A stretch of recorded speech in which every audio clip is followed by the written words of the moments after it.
Hello friends, how are you? I hope all of you are doing really good. So welcome you all to the Economics for Finance EFF Excellency batch that we are going to start.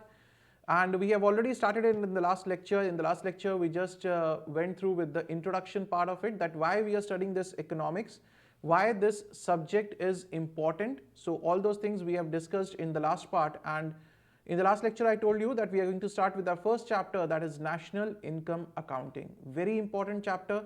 One of the most important chapters, because from this chapter you are going to get the theory part also as well as the practical part also, right? So it is one of kind of a scoring, I can say, the topic, right? Because you're going to get the this practical part also from this part. The practical part will be covering from ICAI module also. And as I told you that you need KSJ handbooks for this particular series of EFF Excellency batch, right? Because we are going to follow absolutely according to our book, so it will be easy for you guys to go through with that. So let's start with this chapter number 1, National Income Accounting. So whenever we are starting with a chapter, the first thing that we need to understand is what is the meaning of that. Now when we are talking about national income accounting, so we need to understand what is national income accounting part. If we say this particular word accounting, if we talk about this accounting part, we all know what is accounting, right? Recording, summarizing. That means in the accounting we are going to record something, right? Record means we are going to make some accounts related to a particular thing, right? So when we are talking about the national income accounting, we say we are going to prepare the accounts related to national income. Now why it is important, what is national income, why accounts are prepared, so all these things we need to understand in this chapter, right? So first thing is, we say what is the meaning of national income. He says national income is defined as net value of all economic goods and services produced within the domestic territory of a country in an accounting year plus net factor income from abroad. Now we are going to break it down. He says the net value of all economic goods and services. Now what do you mean by the economic goods and services? Why this word economic has been used here? Why not simply goods and services, right? We need to understand this thing. Net value, what is net value? We'll see later on, right? What is that? What is the meaning of the net value here of economic goods and services? Basically try to understand. When I say net value, means whatever the price you will get for those goods and services, or you will pay for those goods and services, right? For now, this is the net value. Now the next thing is, why this economic goods and services? Why is saying economic? Economic goods and services means all those goods and services which have a price in the market, right? Which are not absolutely free of cost. Means economic goods and services is transaction where the money is involved. Like in the last lecture I told you about the economic activities, right? Let me go there. I told you about the economic activities in the last lecture, that what is an economy. We discussed about related to finance, right? Macro level, micro level, then wherever the money is related, we say it is an economic activity. See this, right? We discussed about economic activity. So that is why he has mentioned here economic goods and services. That means all those goods and services which have a value in the market, for which if you go to the market to buy those goods and services, you will have to pay something, right? You buy goods and services, in exchange the money is being traded, is being exchanged basically, right? Then the next thing he is saying, produced within the domestic territory. What he's saying is produced within the domestic territory of a country, that all those goods and services which have been produced within the territory of a country, all those goods, the value of all those goods will form the part of national income. So if you are manufacturing the goods outside the country, will that be included in the national income? No sir, because he has specifically mentioned in the definition of national income that all those economic goods and services produced within the domestic territory of a country in an accounting year. That means we are talking about a particular period. We have already studied about accounts, right? We are preparing the accounts for a particular period, isn't it? We prepare accounts from 1st of April to 31st of March, or we prepare the accounts from 1st of January to 31st of December, right? So here also he says whenever you are going to see the national income, we are talking about a particular period. The period he has mentioned here, the accounting year, right? So this is the first part of the national income. This is the first part of the national income, that net value of all economic goods and services produced within the domestic territory of a country in an accounting year. Clear? Then he says plus the net factor income from abroad. Now what is this net factor income from abroad? Right? This is a one word, net. So you need to focus one word here, net, then it is factor income from abroad. Whenever we are talking about the NFIA, that is net factor income from abroad, we call it as NFIA. It has two components. One is the factor income from abroad, that is FIFA, that is factor income from abroad. Another one is FITA, that is factor income to abroad, from abroad and to abroad. From means we are getting some income from abroad, and when we are talking about the FITA, that is factor income to abroad, that means we are sending some income to abroad, right? And the net effect of it, if you subtract this, that whatever the income is flowing into the economy minus whatever the income is flowing out of the economy, that becomes a net concept, right? That is why it has been used as net factor income from abroad. That means from abroad, if you are earning 100 rupees, let's say, right, and from to abroad, someone is sending from your economy to abroad 50 rupees. So what is the net addition to the economy? Net addition is 50 rupees. So this 50 rupees becomes my net factor income from abroad, which is a part of my national income, our national income. Clear? Okay, let's see what is written here. Net factor income from abroad consists of two elements. One is the factor income from abroad, that is, it is the income earned by normal residents of a country from the rest of the world in the form of wages, salaries, rent, profits. Any resident, let's say it's an Indian resident, he goes abroad, he earns money, right? And whatever the money he is earning, obviously he will bring back that money to India, isn't it? He will be sending the money to his parents. He will when he will come back to India, he or she will bring all his earnings, whatever they have earned there, that will be in their bank account, right? And they can operate their bank accounts in India. They will convert the US dollars into Indian currency, right? That is factor income from abroad. You earned the money abroad, but now you will be bringing that money back to our country, right? Example is given. What is the example, sir? Mr. A resident of India, went to USA and worked there for 6 months and earned a salary of 1 lakh US dollars. Now, what will he do with this 1 lakh US dollars, sir? Obviously, he will bring that back to India. Whatever the income that he has earned in the USA, right, he will spend some. That is a separate issue. But what is the motive here? The motive is that to bring that money, earn the money from USA and bring back to India, right? He was on a specific project. He earned 1 lakh dollars there and came back to India. His salary of 1 lakh US dollars that he brought with him is factor income from abroad, right? So in simple terms, if I say what is factor income from abroad, any income which you are earning outside your country, but that earning you will bring back to your country. Clear? That is my factor income from abroad. In any form it can be. Clear?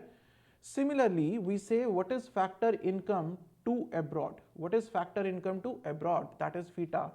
It is the factor income paid to the normal residents of other countries for their factor services provided within the domestic territory. That means a foreigner, right? A foreigner, that is a person from outside our country, comes to our country, he provides his services in our country, we pay him some money. Now what he will do with that money? Obviously, he will be taking that earnings to his country, isn't it? He is coming to India. Let's try to understand. There is a person who comes to India, right? He earns some money in the form of salary, in the form of wages, whatever the form is, right? He earns money here. Then what he will do with that money? Now he wants to go back to USA. He will take that money with him. Obviously, he will convert the Indian rupee into dollars and he will take the money with him, isn't it? So that means here he has earned the money here, but this money will not stay in our country. That money will flow out of our country. So is it a part of national income? Our national income? No, sir. It will not form part of our national income, right? So example is, Mr. Thomas from USA provided his services to an Indian company and earned rupees 10 lakh and went back to USA. This 10 lakh earned by Mr. Thomas is a factor income to abroad. So what is the net factor income? Net factor income is factor income from abroad minus the factor income to abroad. So what is the net amount that is being added to the economy? That becomes my net factor income from abroad, right? This is the net income. This is the net income added to economy. Net income added to economy. Clear? So basically now when we are talking about factor income, when we are talking about national income, two things. One is the goods and services are produced within the domestic territory of a country. Now I want to ask you something here. If I say there is a company, there is an XYZ company from Japan, right? That company comes to India, manufactures the goods and services in India. Now the value of those goods and services, will that be added in the national income, right? Now if we talk about the manufacturing of goods and services, it has been done within the domestic territory of a country, so that will be included in the national income, right? That will be included in the national income. But if there is a person, a particular person who is coming, he is saying net factor income. Now when he is saying factor income, what is factor income, sir? The factor is who is providing the services: land, labor, capital, entrepreneurship. There are four things that are included in the factor income that we are going to study here. So try to understand two different scenarios. One is the goods and services, another one is the factor income, right? So what is a factor income? Okay, we'll see the factor income. What is a factor income, sir? National accounting we will come to later on. See, what is a factor income? Talk about the factors of production. The factors of production are the primary inputs that are used in the production of goods and services, right? The factors of production include land, labor, capital, and entrepreneurship. Sir, without land, can you manufacture the goods and services? Can you manufacture these on the road? No, sir. Obviously, we need the land for that, right? And for land, you might be paying the rent, or it can be a notional rent also if it is an owned land. Then you have the land. Without labor, can you do the manufacture? These are the basic factors that you need for the production of goods and services, without which you cannot start with the production of goods and services, right? Second is labor. Obviously, you will pay the wages and salaries. You will pay wages to the labor. Third is capital. Capital, what is capital? Capital means the money. You need money for starting the business. Obviously, you might be taking the money from the bank, right? And in that case, what you will do? You will pay interest on money, right? Then is entrepreneurship. What is entrepreneurship? The person who is helping you out with the business, with the production. You will be hiring the experts. Those are what? Those are the entrepreneurs. And you will pay the profits, the part of the profits, right, to the entrepreneurs. Entrepreneurs, I am an entrepreneur. I am doing a business. I've started with the manufacturing of a particular goods and services, right? Manufacturing of a particular goods. So I'm an entrepreneur. Whatever the profits are, the business will be paying the profits. One thing we have studied in the accounting, what, sir, the business and the person who is running the business, they are the separate people, isn't it? We have already studied about it in the very basics of accounts, where we say that business and a person who is running the business, these are the two separate people. These are the two separate entities, right? So, and entrepreneur is a separate and the business is a separate. So when I say profits, the profits is business is paying the profits to the entrepreneur. Clear? So he says any payment made by the producers to the factors of production, to land, labor, capital, entrepreneur, are known as the factor payment from the viewpoint of producer. See, it is a cost from the viewpoint of a producer, and it is an income from the viewpoint of the factors of production, isn't it? You are a laborer, right? So whenever you are getting a payment for you are working in a factory where the goods are being manufactured, whenever you are getting a payment, that is an income for you, right? But for your employer who is producing the goods and services, that is what? That is a factor payment. That is a cost, right? So here also, when we say net factor income from abroad, that means a person has provided some services in the form of land, labor, capital, right, entrepreneurship. They have provided some services and earned out of that. So one thing is manufacturing of goods and services. Another thing is the factor income that that person is earning, right? Factor income can be in the form of the rent from the land. It can be in the form of wages. He has provided some labor services, right? It can be in the form of wages, salaries, or he has provided the money and earning the interest on that money, clear? Or the profits from the business, clear? So the factor income is a separate thing and the goods and services is one thing. Any doubts up till this point? I hope this much is clear. So this is factor income from abroad and factor income to abroad. So you need to be very clear with this concept. Then is the meaning of national income accounting. The national income accounting is a bookkeeping system that a national government uses to measure the level of country's economic activity in a given time period. That means what the government is doing is now they are doing the bookkeeping. Bookkeeping means they are keeping the records of all the things, right?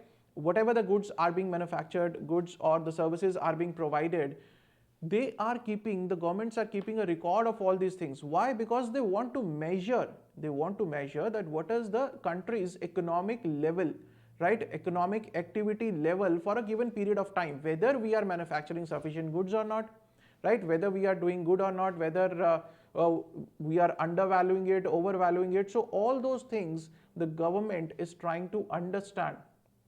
For that, what is important is you need to prepare a proper set of books.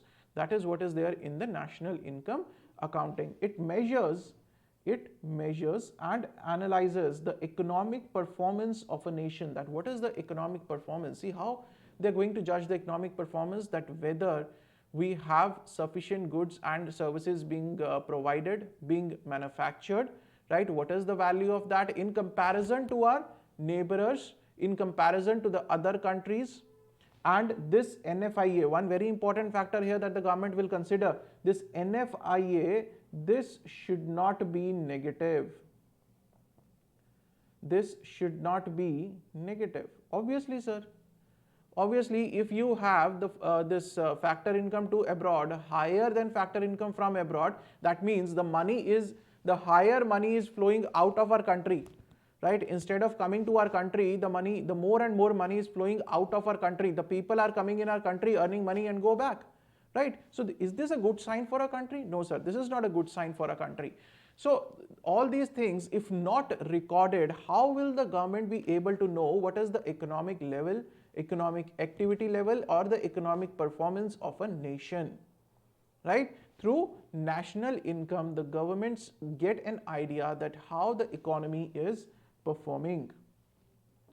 The national income accounting was pioneered by the Nobel Prize winning economists Simon Kuznets and Richard Stone. So these were the persons who gave this concept of national income accounting, that you should be recording all the things related to national income. You should be having the record and then try to assess the economic performance of a nation. So we will understand, we will study the different concepts of it, like the GDP at MP, GNP at MP, NNP at MP, NDP at MP. So all these things we are going to study, which help us in calculating the national income and which tell us that how our country is performing in respect to the other countries. Because see, all these stats are available, easily available. If I say GDP, gross domestic product of our country is also available and all the other countries is also available, right? So that helps in the comparison. Clear? But if you don't keep the records of that, if you are not doing the accounting, proper accounting of that, how will you be able to compare with the other nations, that whether our nation is performing good or not, or whatever the steps we need to take for that, for the correction, right? That is what is given here, usefulness and significance of the national income estimates. National income accounting helps in analyzing and evaluating the short-run performance of an economy, that how an economy is performing within a period of time, right? If you are maintaining the proper records, you can evaluate the performance anytime, anywhere. So in the short run, we can assess what is the performance of an economy. The level of national income indicates the level of economic activity and economic development, as well as aggregate demand for the goods and services in a country. What does it mean, sir? What does it mean? Sir, why will a particular, say, industry manufacture the goods, the industry will manufacture goods only if there is a demand for that good, isn't it? So that means if an industry is manufacturing a good, let's say worth 1 lakh rupees, why this industry is manufacturing the goods of 1 lakh rupees? Because there is a demand for that good worth 1 lakh rupees. Only then that manufacturing is being done. So whenever you are manufacturing the goods, that is being added in the national income. That means there is a demand also for this 1 lakh rupees, right? There will be a money circulation of this 1 lakh rupees. So what the government is trying to assess, that yes, there is a demand for those goods and services worth 1 lakh rupees. That is why there is an economic activity taking place. Clear? So national income will be 1 lakh rupees because there is a demand. You have manufactured the goods worth rupees 1 lakh. So there will be demand for that, right? That gives me, let's say in the same scenario, in a neighboring country, the demand for that particular good is worth 5 lakh rupees. Now you will say, sir, my country only 1 lakh rupees, other countries are 5 lakh rupees, right? See the difference here. Understood? Then he says the distribution pattern of the national income determines the pattern of demand for the goods and services. Let's say a particular good is in demand in a particular area of a country. That means the manufacturing is also taking place in that particular area only. It is concentrated in one area. So we can say whatever is the national income being contributed by those goods and services, that is not distributed throughout the country. That is concentrated in a particular part only. So that helps in understanding. If national income accounting helps in understanding that a particular part which is being manufactured in the southern part of India and it is being consumed also in the southern part of India, that means that national income concentrates there only, right? It is not spread out throughout the country.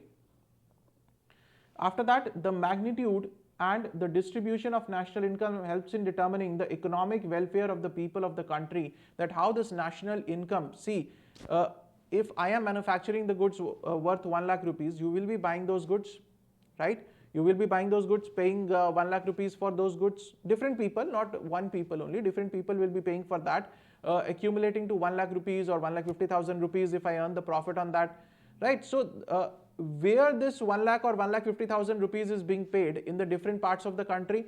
Let's say I am a t-shirt manufacturer. I manufacture the t-shirts and send to 20 states, right, in the country. Now the people in those 20 states will be buying those goods, isn't it? So the distribution of national income is all over the country and it shows the economic welfare of the people of the countries. Let's say the people of one state are buying it more. That means those people are economically better. Another state people are not buying that product. That means that basically shows economic welfare of the people of the country. For why we need to know the economic welfare, sir? So that the proper strategies can be prepared to increase the economic welfare of the people of country, which is the main motive of any of the governments. Then he says the national income estimate shows the composition and the structure of national income in terms of different sectors of economy, which helps in formulating the plans and policies to increase the growth rate and control the inflation. So in terms of different sectors also, what are the different sectors, sir? One is the service sector, one is the agriculture sector, we can say, then textile sector. So we can divide into various sectors. We can divide the economy into various sectors. And the national income accounting helps in understanding that which sector is contributing more and which sector is contributing less, so that whatever the sector is lagging, the proper policies, plans can be formulated to increase the growth of that particular sector, right? Otherwise, what will happen, sir? The inflation will keep on increasing, right? The next is the national income statistics provide the basis for the judgment about the success of economic programs. That you must have heard about the 5-year programs, right? 5-year programs of the government. What are those? Those are the economic programs, right, being formulated by the government for increasing the economic welfare of the people, for just we talked about the different sectors of the economy, for pushing the different sectors of economy into production, whether it is services, whether it is goods, right? So all those economic programs, and if you know how to do this accounting, the national income accounting, if there are proper records, those help in understanding whether whatever the economic programs the government has prepared whether those are being implemented in the right way or not, or whether those are giving the benefit or not. So all these things we get to know from national income accounting. So national income also provides for international comparisons. As I told you that you can compare it with the neighboring countries, with the other developing countries, with the other developed countries, that how other countries are doing and how our economy is doing, right, in respect of the living standards, share of national contributions, etc. Clear? Combined with financial and monetary data, the national income data provides a guide to make policies for growth and inflation. We have already discussed about it, right? So these are basically the usefulness or significance of national income estimates, that why we are estimating the national income, what is the importance of knowing the national income, what is the importance of calculating the national income. Clear? I hope this much is clear. Okay, so let's move on to the next part. He says the different concepts of national income. See, national income can be studied from the various aspects. One is the product side. Product side, we say the manufacturing of goods and services, right? Manufacturing of goods and providing of services. It measures the production based on the concept of value added, that if you are manufacturing a product, then what is the value addition that product is doing to the economy. On that concept, we try to calculate the national income. Another side is the expenditure side. It looks at the final sales of goods and services, that sir, if a person is doing an expenditure in buying the goods and services, that means he has that capability, he is earning that money also, right? He is contributing to what? He is contributing to the national income. Isn't it? If I am spending 1 lakh rupees on something, that means I have that capability of spending 1 lakh rupees.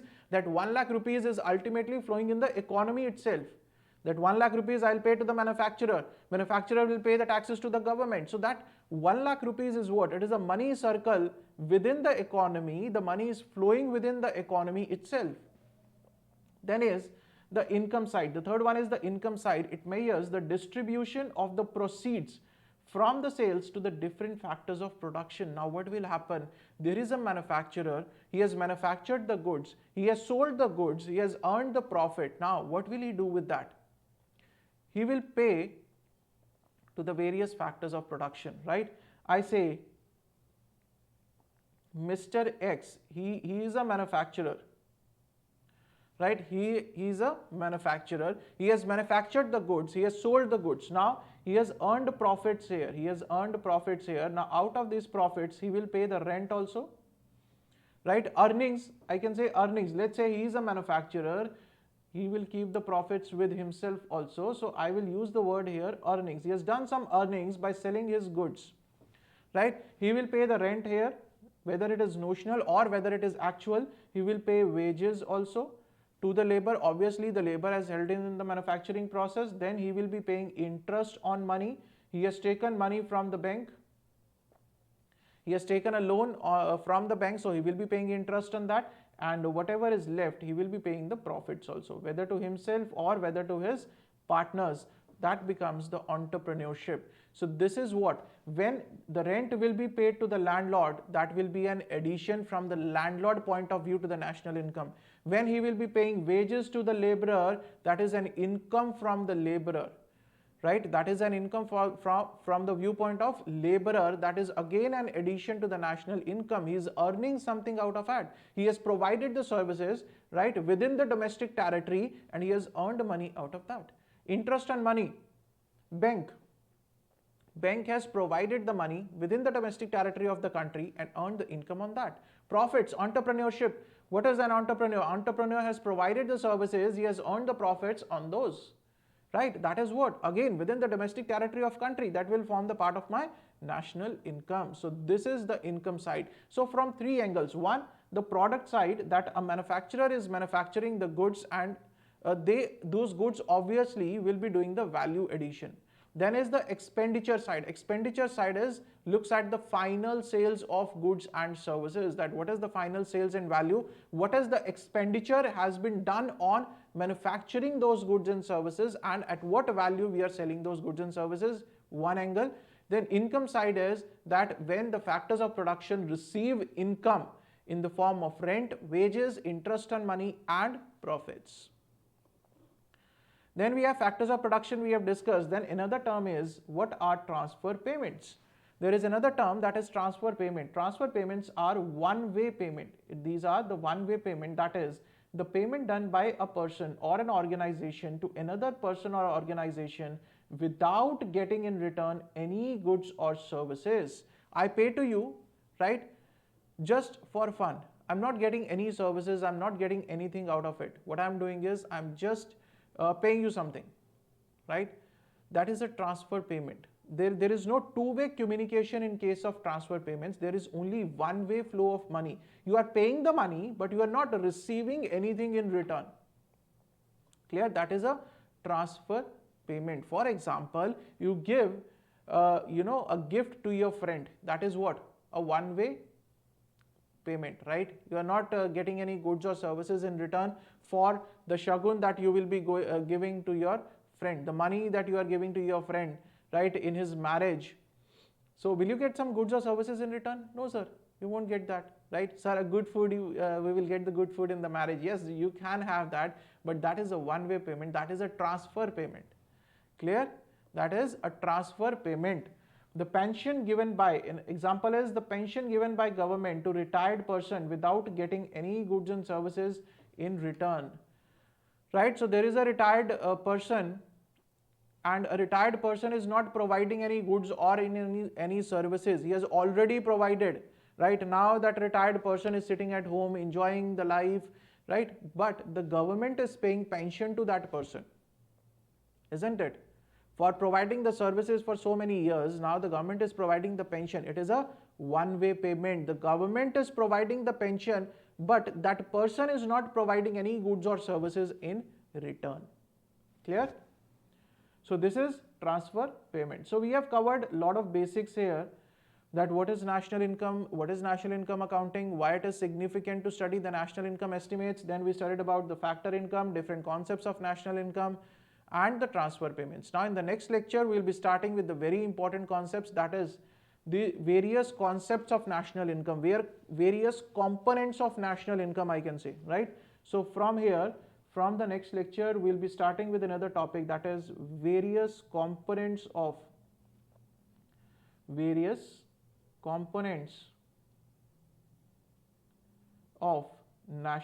income, various components of national income, right? That how we are going to calculate. Now we'll be moving on to the practical part. Now this is a very practical part, sir, very practical part, right? Various components of national income: gross domestic product at market price, then national product at market price, then net domestic product at market price, that net national product at market price. Then from market price we'll move on to the factor cost. So all these things we are going to continue it in the next lecture, right? So see you guys in the next lecture. Till then, stay safe, stay healthy, keep studying, keep sharing. Thank you so much.